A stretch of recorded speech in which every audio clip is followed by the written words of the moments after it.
In the vibrant town of Abana, where people bustled with life and the sun shone warmly over the market square, Kiamaka stood proudly in front of her wig salon, her radiant smile inviting passers-by. She greeted her customers with grace, exuding confidence. Her name was known far and wide, a skill unmatched.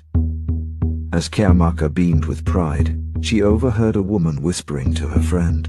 "That's her," the woman murmured, nodding in Kiamaka's direction. "The best wig maker in Abana. People travel just to get their hair done by her."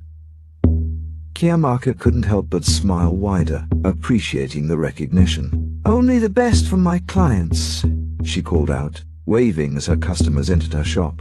Yes, the day drew to a close. Kiamaka's confidence turned to contemplation. After the last client had left, she sat across from her friend Ifeoma, who was helping her clean up. "It's not enough, Ifeoma," she sighed, her voice thick with ambition. "I don't just want success here in Abana. I want to be known across Africa. I need wealth." Ifeoma nodded sympathetically. "Then you'll need a bigger supply, Kiamaka. The price of raw hair is sky high these days." Kiamaka's brows furrowed. "I know, and if only there was a cheaper way to get quality hair." Ifeoma leaned closer, her voice a whisper. "Overseas, I heard the prices are better if you buy directly."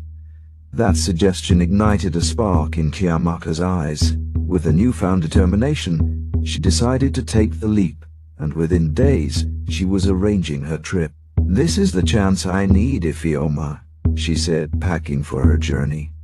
"I'm going to Malaysia. I'll bring back hair that no one else can afford." As she boarded the plane, her excitement was palpable. This was her ticket to making her dreams a reality. In Malaysia, Kiamaka eagerly navigated shop after shop, determined to strike the best deal. But each encounter left her more disappointed. "Still too high," she muttered, frowning as yet another supplier turned her down. "I need better deals than this." She returned to Abana disheartened. Her ambition had met its first real obstacle days later, while at her salon, Ifeoma entered with a mysterious smile on her face. "There's someone you should meet," she suggested. "Another supplier?" Kiamaka asked, hope sparking in her tone. "Not exactly." Ifeoma paused, then added, "A spiritualist. He helped me when my business was struggling." Kiamaka laughed, shaking her head. "Come on, Ifeoma." But Ifeoma remained silent, her gaze steady, and Kiamaka's curiosity grew. Against her better judgment, she found herself visiting the spiritualist. Outside the town, on the edge of a dense forest, Kiamaka arrived at Obina's shrine. She approached cautiously, the thick scent of incense filling the air. Obina sat cross-legged, his calm gaze fixed on her. "Yes," Kiamaka replied, her voice barely a whisper. "There is a river goddess who can grant what you desire. For a price," he told her. Kiamaka's curiosity quickly turned to resolve. She would do anything. At the riverbank, Kiamaka waited at sunset, a basket of fruits in hand as an offering. The water rippled, and out of it rose a mermaid, her skin glistening in the fading light. "Do you bring me gifts?" the mermaid asked, her voice both alluring and unsettling. "Yes, for your blessing," Kiamaka replied, her voice tinged with awe. The mermaid smiled, a haunting beauty. "Then I shall give you what you seek.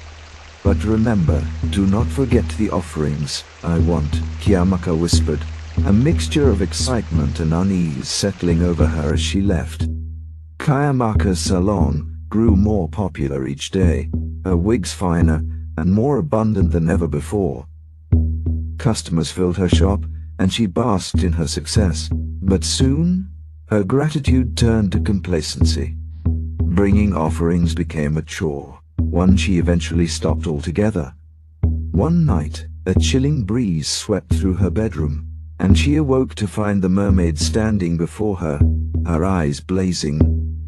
"You broke our agreement," the mermaid hissed, her voice sharp. "Please," Kiamaka stammered, trembling. "I didn't mean to." The mermaid's voice dripped with disdain. "You repaid me with greed. Now you will pay." With that, the mermaid vanished, leaving Kiamaka shaking with fear. The curse began subtly, but soon it was undeniable. Customers who wore her wigs started experiencing strange symptoms: dizziness, hair loss, and even comas. Panic spread as whispers of a curse reached every corner of Abana. One desperate customer clutched her head, her voice weak as she confronted Kiamaka. "What's happening to us?" Kiamaka tried to calm them, but the fear in their eyes was unshakable. As the whispers grew louder, she knew she had no choice but to seek help. She returned to Abina's shrine, her knees hitting the ground as she pleaded, "Please, you have to help me. The mermaid." She cursed my customers. Abina shook his head, his expression unmoved. "You offended the goddess. There's nothing I can do." Desperation overtook her, and with a heavy heart, Kiamaka fled Abana that night, leaving her once thriving salon empty. In a distant coastal village, she tried to start over, but as the stormy nights wore on, her fear of the mermaid's revenge gnawed at her. One evening, as she sat alone, a tapping sound came from her window. She froze, her heart pounding.